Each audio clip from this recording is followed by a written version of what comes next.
제목으로 말씀을 나누고자 합니다. 인생 경로에서 모든 면에 계속 성공하는 사람만 있는 것이 아닙니다. 그렇다고 해서 또 계속 실패만 하고 낭패만 하는 사람만 있는 것도 아닙니다. 우리는 이 세상에 살 동안에 성공도 하고 또 실패도 합니다. 그러나 우리가 삶에 실패하고 절망했을 때 우리의 삶을 도로 회복시키고 정상 궤도에 올려 성공을 가져오게 하는 길을 잘 알고 있어야만 하는 것입니다. 우리가 낯선 길을 갈 때 길을 잃어버릴 수 있습니다. 그러나 계속해서 길을 잃어버리고 있으면 그 낭패가 나죠. 길을 잃어버렸었으면 또 길을 찾을 수 있는 방법도 알고 있어야만 하는 것입니다. 오늘 여기에 대한 교훈을 우리는 베드로의 생애를 통해서 알 수가 있습니다. 베드로는 고기잡이의 아들로 태어나서 잔뼈가 굵도록 갈릴리 해변에서 그물을 던지며 고기를 잡았습니다. 그래서 고기잡이에는 일가견이 있고 도가 트인 사람입니다. 그런데도 불구하고 그는 가난을 면치 못했습니다. 왜냐하면 고기잡이가 시원치 않았었습니다. 그리고 그의 장모는 병들어 누워있고 약값도 많이 들고 또 처자를 먹여 살린다는 것이 힘들었었습니다. 하루는 밤새도록 나가서 그물을 던지며 고기를 잡았으나 한 마리도 잡지 못했습니다. 아침 해가 떠오를 때 노를 지어서 해변가에 나왔습니다만 그는 마음의 걱정이 태산입니다. 빚을 갚아야지요, 약값을 지불해야지요, 또 생활비를 벌어야지요. 이런 모든 것이 잘 되지 않아서 자기의 무능에 절망했습니다. 그런 중에 예수님께서 그 빈배에 들어와서 빈배를 빌리셔서 말씀을 그에 대해서 전가하시고 난 다음에 베드로에게 깊은 곳에 가서 그물을 던져 고기를 잡아라고 하셨습니다. 이래서 그는 예수님의 말씀에 의지해서 깊은 곳에 가서 그물을 던지니 고기가 잡히는 것이 굉장히 많았습니다. 그래서 자기 배에도 가득 채우고 자기의 친구들도 불러서 그 배에도 가득 채우고 난 다음 그 체험을 통해서 베드로의 생애는 완전히 달라져 버리고 말았었습니다. 이 기사를 통해서 우리들은 우리의 삶이 실패했을 때 어떻게 다시 성공의 길을 찾아갈 수 있는 것을 배울 수가 있습니다. 첫째로 베드로가 살아온 생활은 상식이 통하는 전통적인 삶이었습니다. 오늘 우리가 상식적으로 생각하고 우리가 조상대대로 새로운 전통적으로 생각하는 것은 일반적인 대중이 살아가는 길인 것입니다. 또 그 길이 나쁘지가 않습니다. 그러나 상식이 통하지 않고 전통적인 삶이 막다른 골목에 부딪혔을 때는 우리는 그와 같은 인간적인 상식이나 전통적인 방법으로 문제를 해결할 수가 없게 되는 것입니다. 베드로는 갈릴리 어부이면 누구나 행하는 방법으로 고기를 잡으러 늘 갔었습니다. 왜냐하면 갈릴리는 물이 너무 많기 때문에 낮에는 그물을 던져도 고기를 못 잡습니다. 왜냐하면 그물이 내려오는 것이 다 보이기 때문에 그물이 내려오면 고기들이 도망을 쳐버리고 맙니다. 그리고 또 낮에는 고기들이 모두 다 깊은 곳에 들어가 있기 때문에 그 깊은 곳에 그물을 던져서 고기가 있는 데까지 미치지를 못합니다. 이러므로 언제나 야간에 가서 고기를 잡습니다. 밤에는 고기들이 해변가로 나오고 또 해변가는 얕을 뿐 아니라 어둡기 때문에 그물이 내려오는 것이 보이지 않습니다. 이러므로 밤에 고기를 잡습니다. 이러므로 언제나 갈릴리의 어부들은 밤에 가야 고기를 잡고 깊은 곳에서는 그물을 내려 고기를 잡을 수가 없고 얕은 곳에 그물을 내려야 고기를 잡을 수 있다는 것이 그들의 상식이요 전통적인 고기잡이 하는 방법이었습니다. 그러나 베드로는 이 상식과 전통적인 고기잡이 방법을 갖고 나가서 밤이 새도록 그물을 던졌으나 단 한 마리도 잡지를 못했습니다. 상식이 통하지 아니하고 전통적인 삶의 방법이 통하지를 않습니다. 인간의 노력의 한계점에 도달하고 마는 것입니다. 그 결과 한 마리도 잡지 못하고 배를 저 아침 해가 떠오르는 새벽에 해변가로 나올 때 그의 가슴 속에 사무치는 절망감과 짓누르는 염려와 근심이 견딜 수가 없었습니다. 그래서 그는 해변가에 배를 떼놓고 그물을 씻기 시작하고 찢어진 그물을 힙기 시작한 것입니다. 여러분, 오늘날 우리가 인생을 살아가는데 상식적이고 전통적인 삶을 사는 것을 수평적인 사고를 가지고 산다고 말할 수가 있는 것입니다. 언제나 수평적으로, 경험적으로, 역사적으로 인생을 살아가는 것입니다. 베드로가 언제나 밤중에 가서 얕은 데 그물을 던져야 고기를 잡지, 그러지 않고는 살 수가 없다고 생각하는 것은 전통적이고도 상식이 통하는 그러한 삶입니다만, 위기에 처할 때는 전통적이고도 상식이 통하는 삶이 성공을 가져올 수가 없습니다. 여러분, 다가오는 고난을 오히려 삶의 기회로 우리가 만들기 위해서는 우리의 그와 같은 사고방식을 변화시켜야 하는데, 이 변화된 사고가 어디에서 옵니까? 세상에서 오는 것이 아니라 우리가 기도할 때 하나님께로부터 온다는 것을 알아야 되는 것입니다. 그러므로 두 번째, 오늘 베드로의 인생에서 우리가 생각해 보시는 것은 종교적인 체험과 현실적인 삶인 것입니다.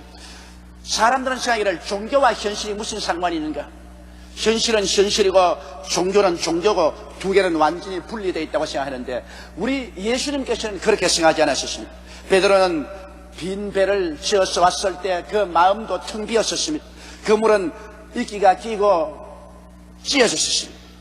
그래서 빈 배에 찢어진 그물이라는 것은 하나 인생의 실패를 상징하는 상징적인 존재인 것입니다. 여러분 인생도 그런 체험을 하지 않습니까? 여러분 삶의 모든 것이 다 실패해서 빈 배가 되고 인간의 수단과 방법은 찢어져 버리고, 빈 배에 찢은 배를 가지고서 인생 항로에 됐을 때 여러분의 마음의 허탈과 절망이란 말로 다 할 수가 없을 것입니다.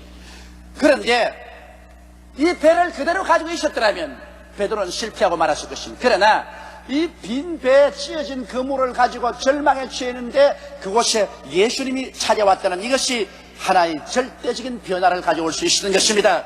예수님이 안 찾아왔으면 그 배는 평생 빈 배고 그물은 찢어졌고 베드로는 망했을 것입니다. 그러나 그 빈 배에 찢어진 그물을 가진 그곳에 예수님께서 찾아오셔서 잠시 그 배를 빌려달라고 하는 것입니다. 예수님께서는 세상 사람이 다 버린 빈 배에 찢어진 그물이라도 주님은 찾아와서 빌려주기를 원하시는 것입니다.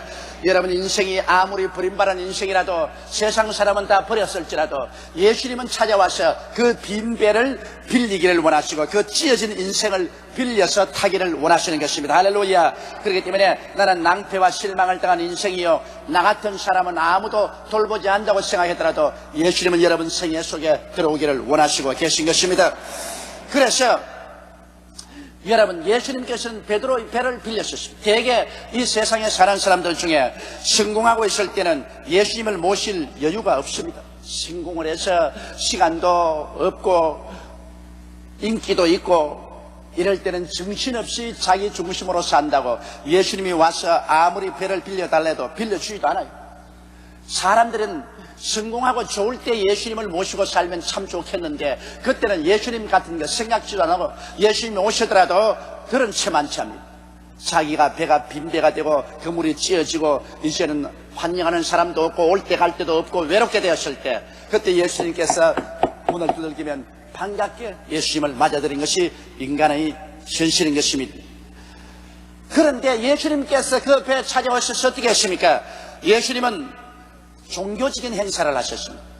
베드로의 배에 올라타시고 배를 조금 육지에서 뛰게 하시고 난 다음에 수많은 군중들이 모였는데 그 군중들에게 하나님의 말씀을 전가하고 싶습니다. 자연히 베드로도 빈 배에 찢어진 그물을 안고 이제 예수님의 말씀에 귀를 기울였습니다. 세상 사람이 볼 때 너무나 동떨어진 일입니다. 세상에 고기를 잡아서 처자를 먹여 살려야 될 사람이 이제는 빈 배에 찢어진 그물을 가지고 예수쟁이가 돼가지고 있어. 예수님을 그 배에 모시고 예배를 보고 있다. 지금 미쳐도 보통 미쳤지가 않았다. 이제는 완전히 저 사람 버림받은 사람 됐다. 폐인 되었다. 베드로의 동료들조차도 비웃었습니다. 저 사람이 이제는 완전히 돌아왔고, 저 사람이 이제는 삶을 포기한 사람 아니고, 현실의 삶의 어려운 것을 해결하려고 하지 않고 이제는 예수님을 그 배에 모시고 부흥회를 인도하고 있다니 세상에 저럴 수가 있느냐. 그런 소리를 이 세상에서 듣는 사람들이 많습니다. 생활에 낭패와 실망을 당하고 그 다음에는 자기 부인 따라서 교회 같아 앉아서 하나님 말씀 듣고 있습니다. 그러면 그 일가 친척이나 친구들이 보고 저것은 완전히 이제 버림받은 자식, 이젠 세상에 실패하고 나니까 마누라 따라가가지고서 교회에 앉아있고 손바닥 치고 할렐루야 하고 있고 이거 완전히 돌았어. 이제는 쓸모없는 인간이다, 그렇게 생각할 때가 많습니다. 그러나 여러분, 현실 생활과 너무나 동떨어졌다고 생각이 되고 친구와 이웃의 조소를 받지만은 바로 그 자리가 수평적인 인생을 살다가 실패한 사람이 수직적으로 인생을 재출발한 자리라는 것을 알아야만 한다는 것입니다. 우리 신앙이란 수평적인 인생 생활에 실패한 사람들이 수직적인 삶을 새롭게 출발하는 훈련장이 바로 교회인 것입니다. 여러분, 예수님께서는 하나님 말씀을 마치시고 난 다음에 베드로를 이제 끝났으니까 감사합니다, 안녕히 계십시오, 그리고 나간 예수님이 아니십니다. 예수님께서는 베드로를 보시고 하신 말씀이 깊은 곳에 가서 그물을 던져 고기를 잡으라고 말하셨습니다. 완전히 수평적인 사고방식이 어긋납니다. 이것은 상식이 통하고 전통적인 삶으로서는 대낮에 깊은 곳에 가서 그물을 던져가 고기를 잡는다는 것은 상상도 할 수 없는 일인 것입니다. 그러나 예수님께서는 하늘에서 내려오신 분이신 것입니다. 세상에서 태어나서 세상에서 사는 분이 아니요, 예수님은 하늘에서 내려오신 분이기 때문에 예수님의 사고방식은 상식적이고 수평적인 것이 아니라, 전통적인 것이 아니라 수직적이요 천례적인 것입니다. 그래서 예수님께서는 수직적인 말씀, 천례적인 말씀을 베드로에게 준 것입니다. 베드로는 이 말을 받아야만 했습니다. 주의 이 말씀을 비웃고 어리석게 생각하고 받아들이지 않는다면 이 사람은 인생 계획이 이루어지지 않습니다. 여러분, 예수를 믿는 사람들은 예수를 믿고 신앙을 갖고 구원만 받은 것이 아니라 우리의 삶의 새로운 사고방식을 가지고 새로운 방법으로 인생을 사는 것입니다. 전통적이고 상식이 통하는 인생을 사는 것이 아닙니다. 이제는 하나님의 계시적이고 신앙적이며 기적적인 인생을 살게 되는 것입니다. 사람이 떡으로만 살 것이 아니요 하나님 입으로 나오는 모든 말씀으로 살 것이라고 말한 것입니다. 전통적인 떡으로 사는 것이 아니라 하나님 말씀으로 사는 것입니다. 나의 의인은 믿음으로 말미암아 살리라. 상식적으로 사는 것이 아니라 믿음으로 인생을 사는 새로운 훈련 세계 속에 들어오게 된 것입니다. 이것을 적용하기 위해서 예수님 앞에 나와서 예배드리고 기도하고 주의 말씀을 받고 은혜를 받게 되는 것입니다. 세 번째로 이제 예수님이 주시는 수직적인 삶의 아이디어를 한번 우리 살펴보십시다. 예수님께서는 현실적인 삶의 중요성을 절대 무시하지 않습니다. 오직 순서를 주님께서 올바르게 취하라는 것입니다. 현재 무엇을 먹을까, 무엇을 입을까, 무엇을 마실까 하는 것이 나쁘다고 주님 말하지 않습니다. 많은 사람은 생각하기를 예수 믿고 종교를 가지면 현실을 저버리고 바람내고 저 산에 들어가서 살아야 된다고 생각하는데 잘못된 일입니다. 주님께서는 우리와 하여금 예수 믿고 난 다음 우리의 현실 인생 자리를 떠나라고 말하지 않으셨습니다. 그 나라와 그 일을 먼저 구하라. 그리하면 이 모든 것을 내게 도와주라고 순서를 바꾸라는 것입니다. 먼저 할 건 먼저 하고 나중 할 건 나중 하는데 먼저 할 것이 뭐냐? 하늘나라와 하나님의 의를 먼저 구하는 것이 인생에 먼저 할 것이라는 것입니다. 예배부터 먼저 드리고 하나님부터 먼저 섬기고 그 다음에 우리가 이 세상에 무엇을 먹을까, 무엇을 입을까, 무엇을 마실까 세상 일을 다 하라는 것입니다. 세상에 인생이 살아가는데 필요한 일을 주님 하지 말고 빈손 들고 가만 앉아 있으라고 말하지 않았었습니다. 걸벗고 굶주리고 깡톨 들고 살라고 말하지 않았었습니다. 사랑하는 자여, 내 영혼이 잘 됨같이 범사가 잘 되고 강건하기를 강구한다고 말씀한 것입니다. 먼저 영혼이 잘 되는 일부터 하라는 것입니다. 그렇게 하면은 그 다음 주님께서는 우리에게 아이디어를 주셔서 수평적인 인생 삶이 아니라 수직적인 인생 삶으로 길을 인도해 주는 것입니다. 그것이 바로 깊은 곳에 가서 그물을 던져 고기를 잡으라는 주의 음성인 것입니다. 이것은 새로운 꿈입니다. 베드로는 완전히 꿈을 잃어버렸습니다. 이제는 고기 잡으려서 실패했다고 꿈을 잃어버렸는데 예수님은 이 세상 삶의 꿈을 새롭게 해주십니다. 다른 천당가는 꿈을 준 것이 아닙니다. 고기잡이의 꿈을 준 것입니다. 깊은 곳에 가서 그물을 던져 고기를 잡아라. 고기잡이를 할 수 있는 꿈을 주님께서 주신 것입니다. 그리고 사고의 도전입니다. 새로운 아이디어입니다. 밤에 고기를 잡는데 예수님은 대낮에 고기를 잡아라 그럽니다. 얕은 곳에 가야 고기를 잡는데 주님께서는 깊은 곳에 가서 고기를 잡아라 그럽니다. 이것은 합리적인 사고가 아닌 믿음의 실천인 것입니다. 나의 의인은 믿음으로 말미암아 살리라. 이 그리스도의 새로운 도전에 베드로는 상당히 충격을 받았습니다. 그래서 베드로가 대답한 것 보십시오. 얼떨떨해서 말하기를, 주여, 밤이 맞도록 내가 수고했으나 잡은 것이 없는데요. 고기잡이는 내가 아는데요. 주님은 복음을 전하시는 분이시요, 고기잡이는 내가 아는데요. 갈릴리에서 태어나셔 갈릴리에서 잔뼈가 다 자랐으므로 이곳에 고기 잡는 일은 내가 상식적으로 알고 전통적으로 다 아는데요, 밤이 맞도록 그물을 던지나 잡은 것이 없는데요. 그렇게 항의성이 짙은 말을 하자 예수님께서 베드로를 뚫어지게 보셨습니다. 너가 지금 대화하는 그분은 하나님이시고 내가 네게 말하는 것이 이제는 상식과 전통적인 인생을 살려는 것이 아니다, 수평적인 인생을 살려는 것이 아니다, 예수님과 더불어 수직적인 인생을 사는 것이다. 그 나라와 그 일을 먼저 구하고 하나님로부터 내려온 말씀을 받아서 예수님과 함께 사는 인생이다. 이게 이제 상식적이고 전통적인 방법으로는 통하지 않은, 이는 계시적이고 묵시적이며 믿음으로 통하는 것이다. 그러므로 이 길을 따를래 안 따를래? 예수님께서 베드로의 눈을 뚫어지게 들어보시고, 베드로는 예수님의 그 권위에 압도돼 가지고서 밤이 맞도록 수고하였으나 잡은 것이 없으되 주님의 말씀에 의지해서 그물을 던지겠습니다. 예수님의 말씀에 그만 기가 죽어버리고 말하셨어요.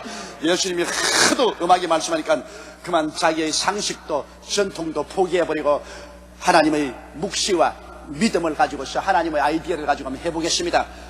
그래서 베드로는 새로운 인생을 출발하게 된 것입니다. 이래서 예수님과 함께 깊은 곳으로 배를 지어 들어갔었습니다. 이제는 혼자 사는 것이 아닙니다. 그리스도와 함께 삽니다.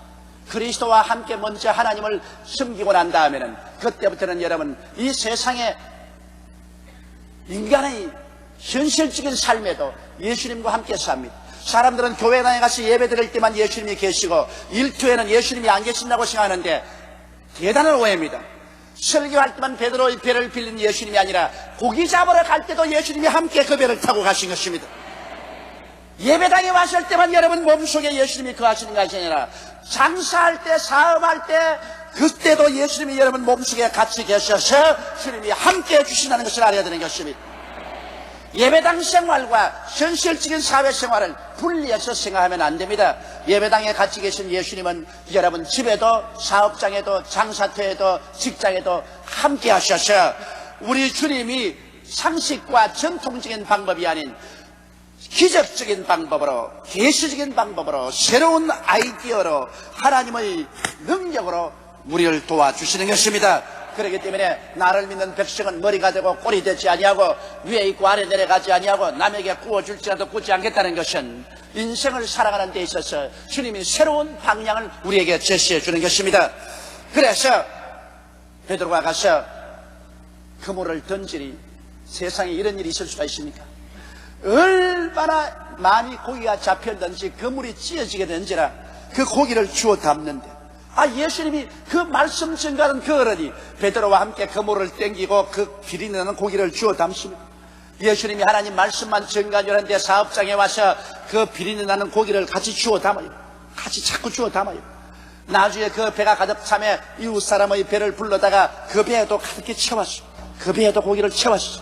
예수님께서는 여러분 말씀을 전가하던 그 예수님이 여러분과 함께 농사를 지으면 장기를 같이 붙잡으시는 것입니다. 사업을 하면 같이 사업장에서 기계를 돌리시는 것입니다. 장사를 하면 같이 물건을 주님 팔아주시는 것입니다. 우리 주님께서는 구만리장천 멀리 계시지 않습니다. 볼지어다 세상 끝날까지 내가 항상 너희와 함께하리라고 말씀하신 것입니다. 이러므로 베드로는 도저히 알 수 없는 위대한 인생의 체험을 하게 된 것입니다. 낭패와 실망에서 예수님을 모시고 종교적 체험을 한 후에 새로운 사고, 즉 주님의 말씀의 아이디어를 받아 믿음으로 실천한 베드로는 대성공을 거두게 된 것입니다. 그는 고기 잡힌 것이 많아 자기 배를 채우고 또 동료의 배에도 가득히 채우고 난 다음에 그는 거대한 인생 변화를 체험했습니다.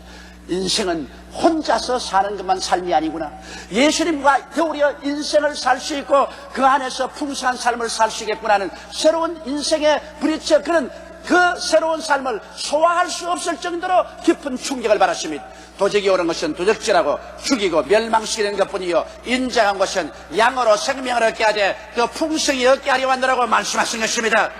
그래서 베드로는 이 예수 그리스도를 모시고 새로운 인생 삶을 시작하는 것이 너무나 벅차고 감격하고, 이 예수님은 보통뿐이 아니라 바로 하나님 그 자체라는 것을 알자마자 그 예수님 앞에 꿇어 엎드렸었습니다. 그리고 그런 말했습니다. 주여, 나는 죄인이니 나를 떠나소서.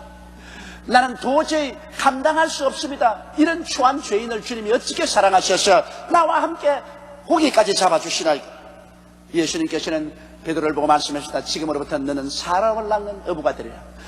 예수 그리스도를 체험하고 난 다음에 베드로는 고기잡이뿐 아니라 거기에서 출발해서 더 외대한 인생 삶이 전개되었던 것입니다. 사랑하는 성도 여러분, 오늘 제가 여러분께 말씀하고 싶은 것은 여러분의 인생을 살아갈 동안에 수평적이고 상식적이며 전통적인 인생을 살다가 실패했으므로 그것이 인생의 절망이요 마지막이라고 생각하지 마십시오.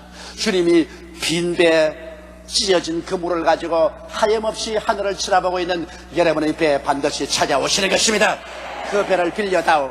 너희 빈배 찢어진 그물, 그 배를 내게 빌려다오. 그것에서 나와 함께 천국 사업을 먼저 하자. 먼저 부흥회부터 해보자.